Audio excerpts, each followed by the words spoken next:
chapitre 6, verset 5. Om Namo Bhagavate Vasudevaya.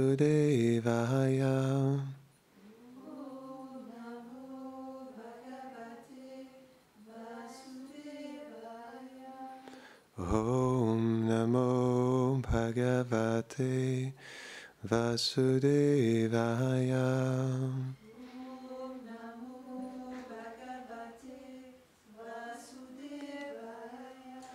Om Namo Bhagavate Vasudevaya.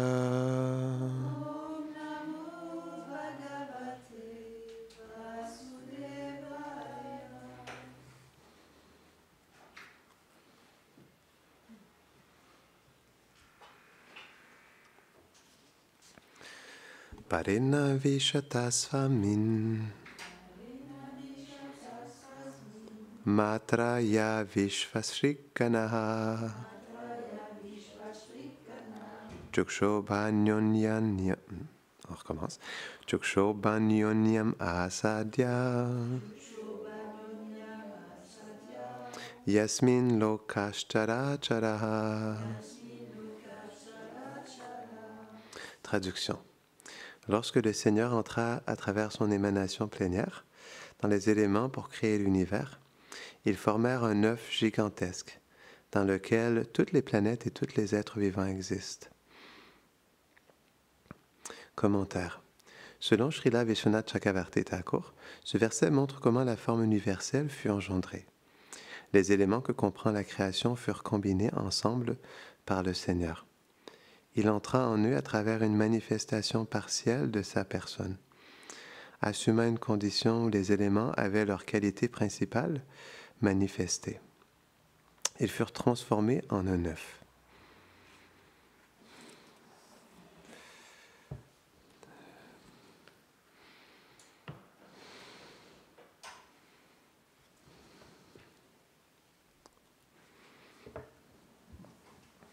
Om Jnanatimirandasya Jnanam Jarashalakaya Chakshurunmilitam Jena Tasmai Shri Gurave Namaha Shri Chaitanya Manobhishtam Sthapitam Jena Bhutale Swayam Rupa Kadamayam Dadati Svapadantikam.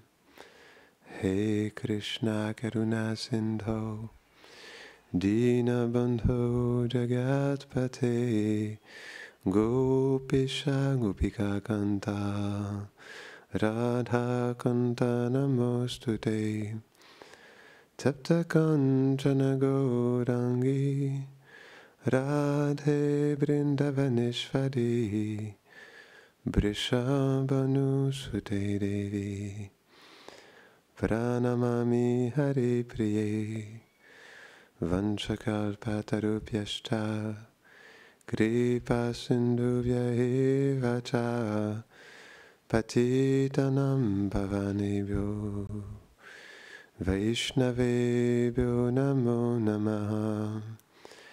Jaya Shri Krishna Chaitanya Prabhu Nityananda Shri Advaita Gadadhara Shivasadi Gaura Bhakta Vrinda. Hare Krishna Krishna Krishna Hare Hare Hare Rama Rama Rama Hare Hare. Namaham Vishnu Padaya Krishna Prasthaya Bhutale Shrimate Bhaktivedanta Swaminiti Namine Namaste Saraswati Devi Gauravani Pracharine Nirvishesha Shunnavadi Paschatya Deshatarine.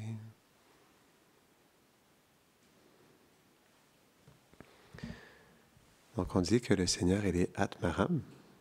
Atmaram, ça veut dire qu'il est autosatisfait. Mais s'il est autosatisfait, comment se fait-il qu'il crée toute la création? Ça, c'est un point qui est vraiment intéressant et ça nous aide à comprendre l'origine de la création. C'est le rasa. Même si Krishna, il est Atmaram, il a ce désir de relationner avec tous les êtres. Donc mais même en réalité, on peut voir, la création émane de l'interaction entre Radha et Krishna, entre Purush et la Shakti, la Swarupa Shakti. C'est par l'interaction entre Radha et Krishna que toute la création matérielle se manifeste. Et donc, pour nous, c'est un point qui est important parce que c'est la raison de notre existence aussi. On doit comprendre que tout est un divertissement du Seigneur. Que ce soit à Goloka Vrindavan ou que ce soit ici dans ce bas monde. Mais c'est un divertissement qui se manifeste avec les âmes conditionnées. Et donc, c'est intéressant parce que Krishna, comme il connaît passé, présent et futur, pour lui et pour tous les êtres, naturellement, il fait des choses, tout ce que Krishna fait est suprêmement bon. Pourquoi? Parce qu'à la fois, Krishna, il accomplit son divertissement dans chaque univers. Il se manifeste, comme c'est expliqué, à travers ses émanations plénières. Donc, en premier, la première expansion de Krishna est Balaram. Et ensuite de Balaram, il y a le Chaturvyoha, Sankarshan, Aniruddha, Pradyumna et Vasudev. Et à travers ces expansions, Krishna, il manifeste la création matérielle dans chaque univers, qui c'est expliqué comme la forme d'un œuf. C'est comme ça. Chaque univers a la forme d'un œuf. Eh bien, Krishna, il vient, premièrement, il y a Mahavishnu qui est allongé sur l'océan causal. Et lorsqu'il inspire toutes les... C'est spécial la création, quand même. C'est vraiment... c'est grandiose. Lorsque Krishna fait quelque chose, c'est toujours extraordinaire. C'est une des 4 qualités qui... c'est ce que Rupa Goswami l'explique dans le Bhakti Rasamrita Sindhu. Donc, 4 qualités que Krishna a, qui sont extraordinaires, mais dans le Madhurya, Venu Madhurya, Lila Madhurya. C'est divertissement, mais dans la douceur et dans l'intimité d'œuvrage. Mais aussi, lorsque le Seigneur Mahavishnu accomplit son divertissement, c'est quelque chose aussi qui est extraordinaire. C'est juste que c'est dans une humeur différente, c'est dans l'opulence. Et il y a une sacrée opulence dans la création du Seigneur. C'est pourquoi, Einstein il a dit que Dieu, il n'a pas joué au dé avec l'univers. Et quand on regarde comment Vishnu, il manifeste la création, juste en inspirant, imaginez-vous un instant, la puissance du Seigneur. Lorsqu'il inspire, tous les univers reviennent dans son corps transcendantal et lorsqu'il expire, ils sont manifestés à nouveau. Et à travers, comme on a expliqué la dernière fois, le jour de Shivaratri, à travers Shambhu Linga, la puissance de Shambhu, alors là, l'énergie matérielle, elle est activée. Mais dans chaque univers, l'énergie matérielle, elle est sous forme de pradhan, ou le Mahatattva, avant qu'il soit le Mahatattva, ce qui veut dire les 24 éléments matériels, c'est sous la forme de pradhan. Donc l'énergie externe, elle est sous forme inerte. Elle est inactive tant aussi longtemps que le Seigneur Vishnu, à travers le Shambhu Linga, la présence de Shambhu dans la radiance qui émane de son 3e œil, qu'elle se manifeste et que Shambhu, il active le pradhan et qui manifeste les 24 éléments. Et ensuite, on connaît l'histoire, c'est quand même vraiment épique, l'histoire de la création. Comment ensuite Mahavishnu, il se manifeste dans chaque univers en tant que Garbhodakshaya Vishnu et il remplit la moitié de l'univers, de l'œuf, avec sa sudation. Donc il est situé sur cet océan aussi. Et ensuite, il y a une fleur de lotus qui émane de son nombril et qui monte jusqu'au-dessus de l'œuf. Et qui est aussi la fondation de tous les systèmes planétaires. Mais ça, c'est plus tard.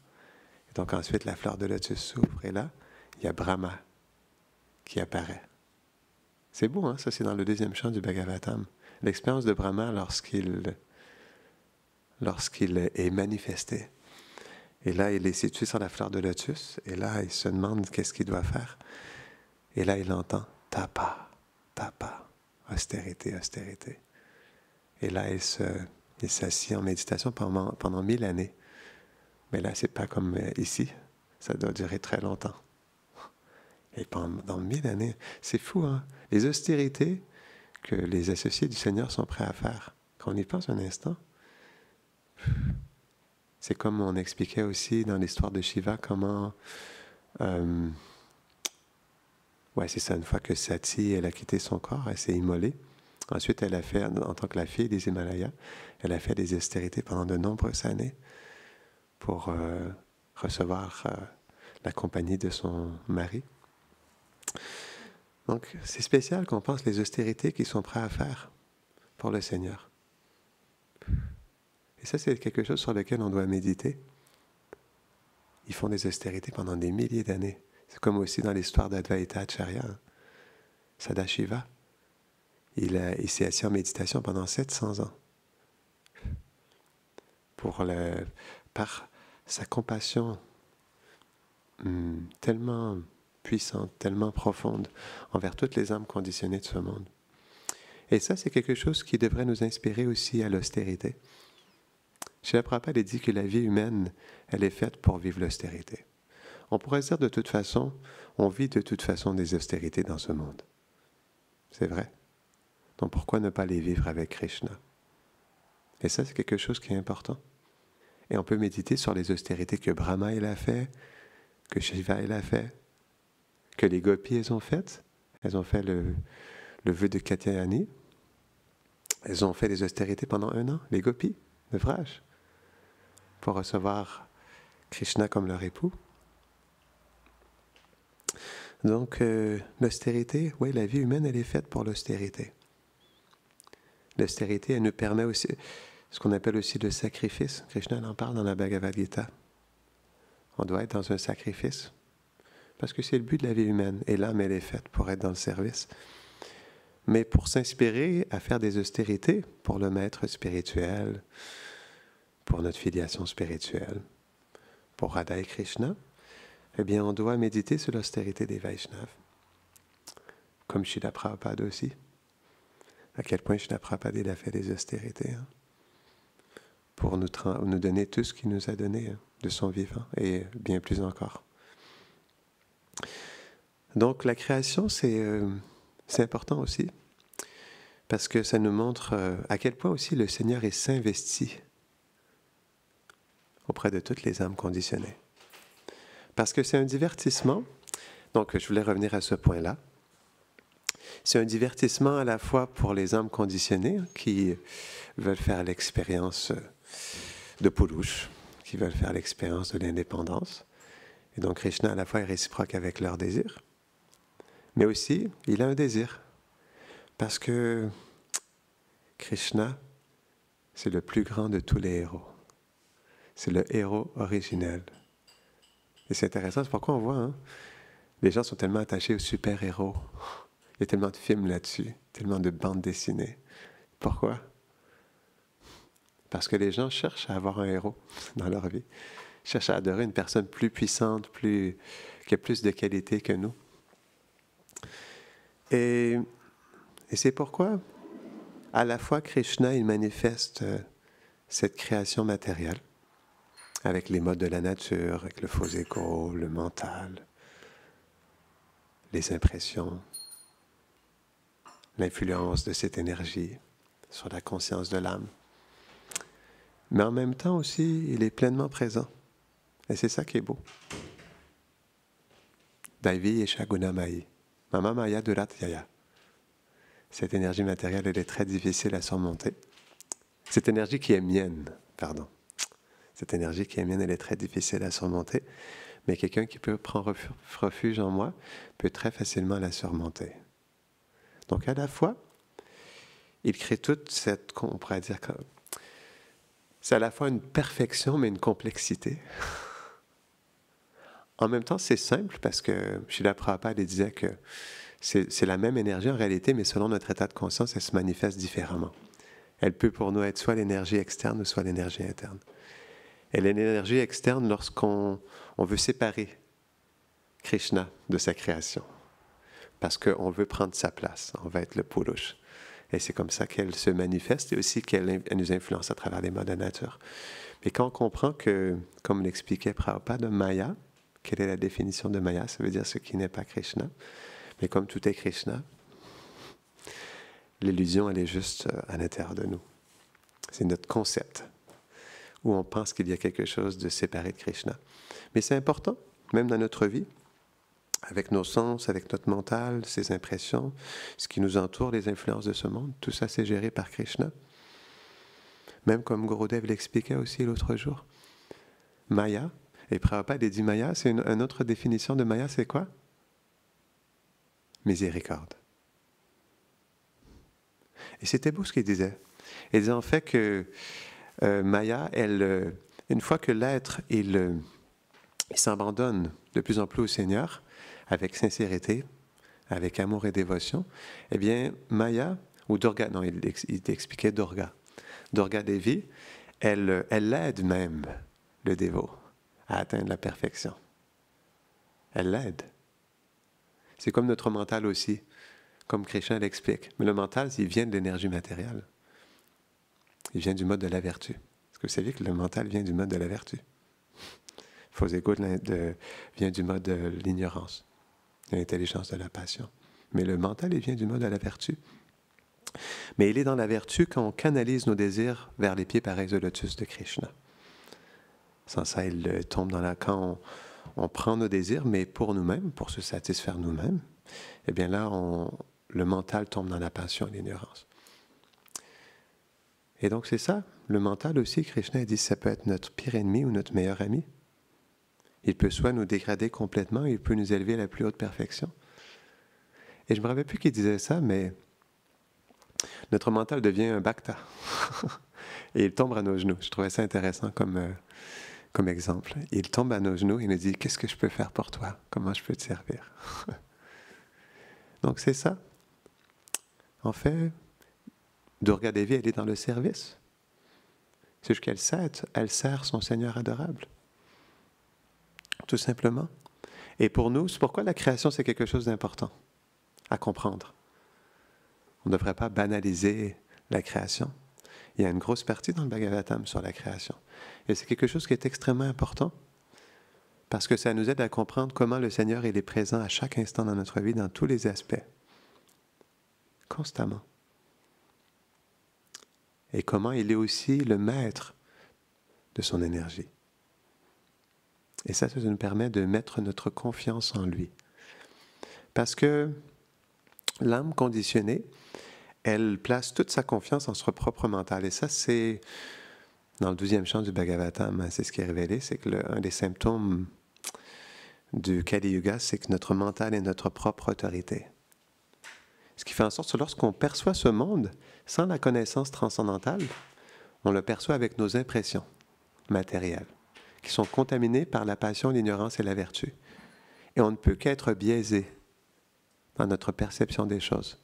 C'est pourquoi l'expérience dans ce monde, ou la perception, elle est subjective. Elle doit être basée sur Guru, Sadhu et Shastra. Parce que sans ça, ce qu'on perçoit de la réalité va être faussé.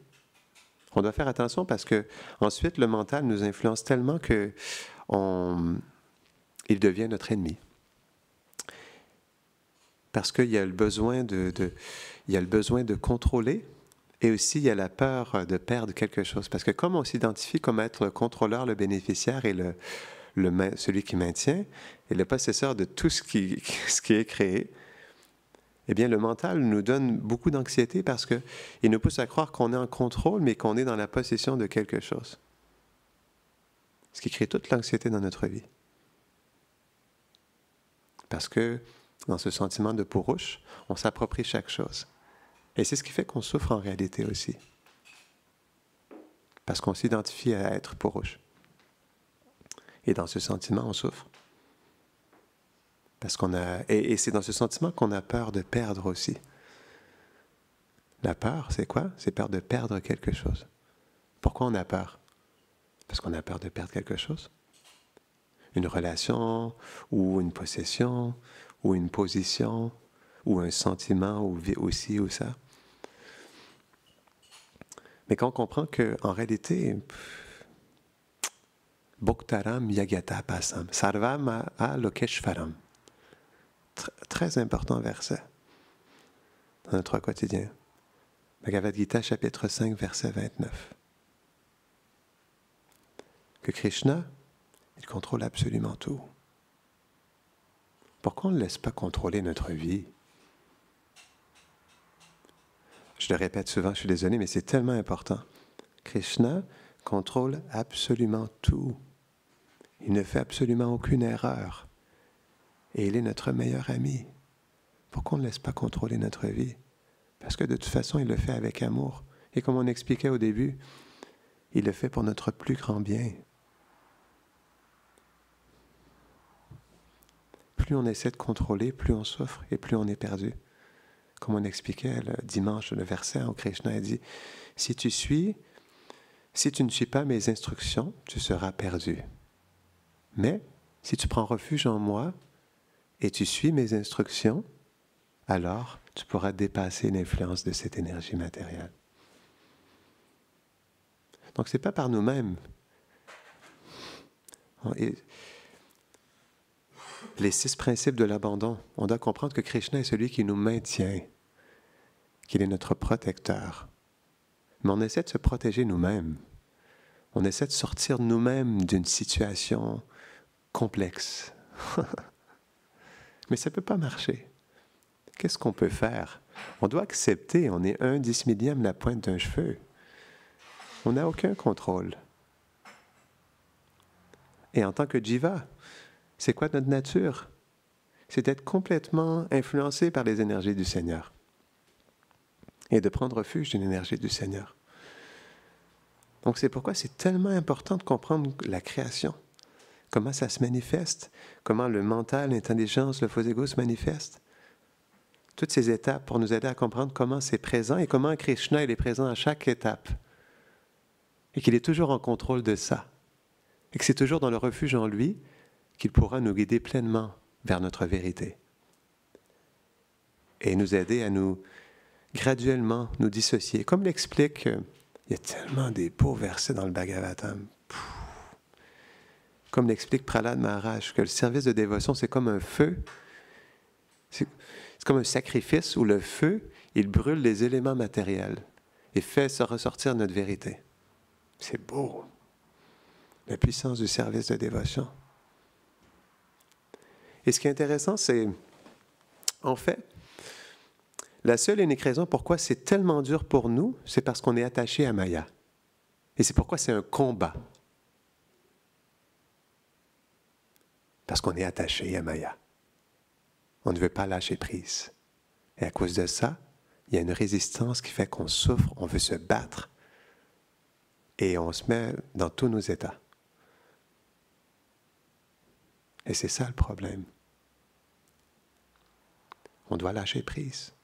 Laisser Krishna faire son travail. Il est la personne suprême, il sait ce qu'il fait. Il faut lui faire confiance. C'est important. Est-ce qu'on a plus confiance en nous ou est-ce qu'on a plus confiance en Krishna? C'est une question qu'on devrait se poser. En qui je place toute ma confiance? Mon mental, qui est mon pire ennemi, qui va tout faire pour nuire à mon éveil spirituel, ou je place toute ma confiance en Krishna? Aham sarvasya prabhavo. Je suis la source de toute la création matérielle et spirituelle. Tout émane de moi.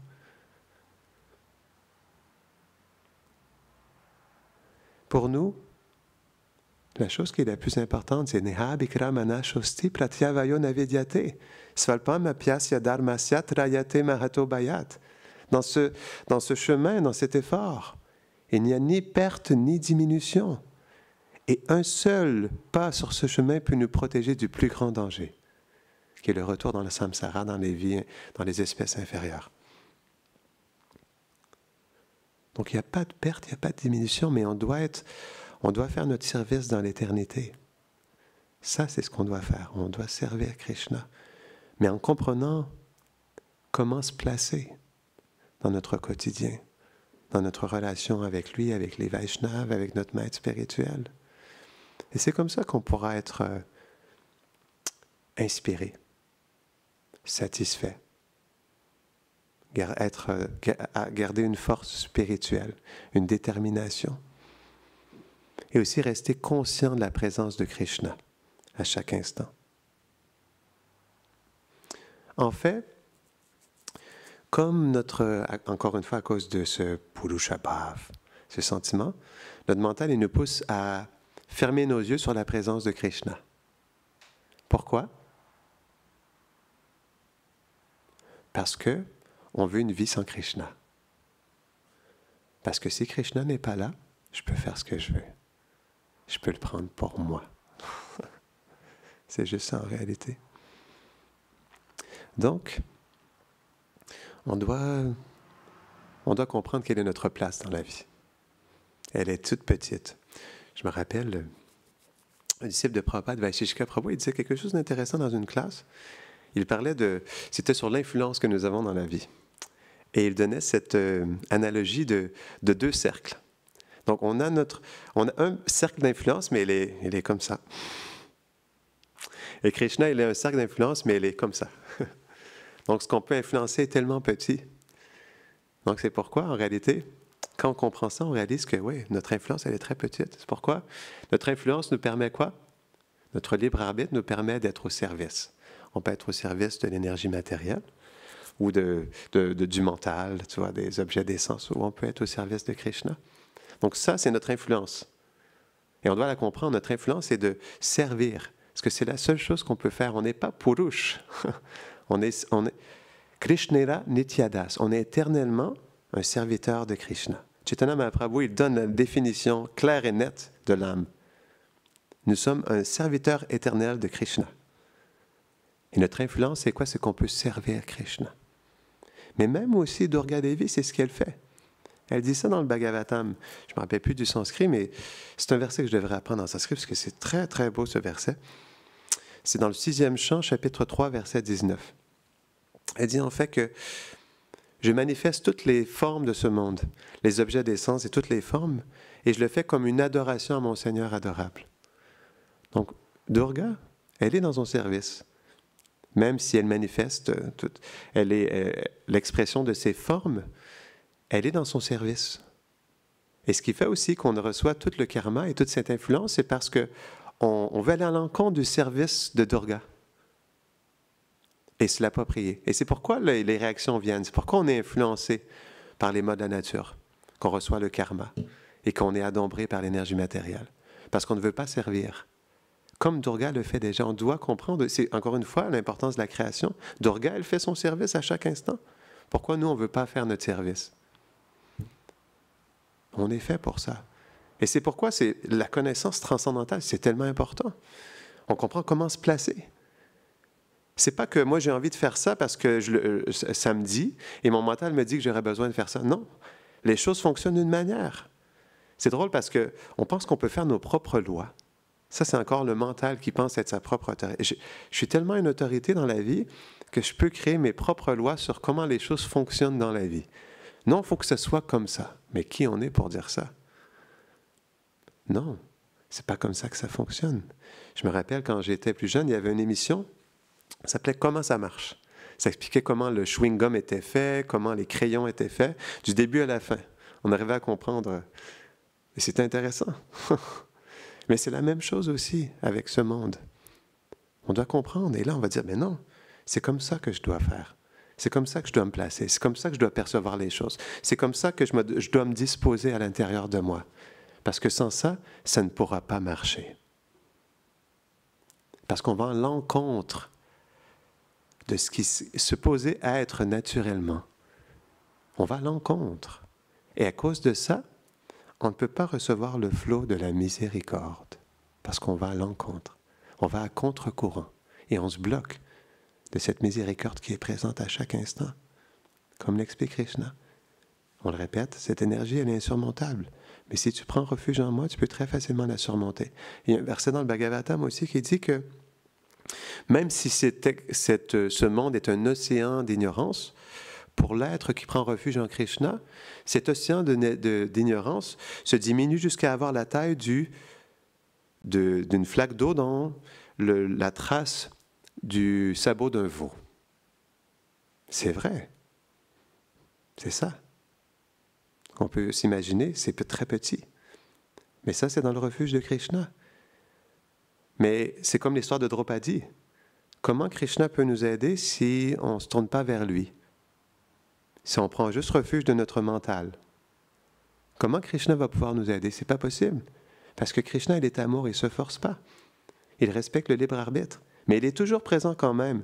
Donc c'est pourquoi, dans les moments difficiles, il faut prendre refuge en Krishna, il faut prier. Comme l'expliquait Gurudev, parfois il se roulait sur le sol tellement c'était difficile. Parce qu'à un moment donné, on se sent tellement impuissant, parce qu'on réalise qu'il y a des choses qui nous dépassent, qu'on ne peut absolument rien faire. On n'a aucune influence, aucune possibilité de s'en sortir. Mais on doit prendre refuge sincère en Krishna et le supplier de vouloir être miséricordieux envers nous et de nous aider à progresser et à dépasser ces situations pour qu'on puisse être plus dans le doux souvenir de sa personne et dans notre relation avec lui. Donc on va terminer ici. Est-ce que tu voulais rajouter quelque chose? Grantaraj Srimad Bhagavatam ki Janitai Gora Premanande. Hare Bol.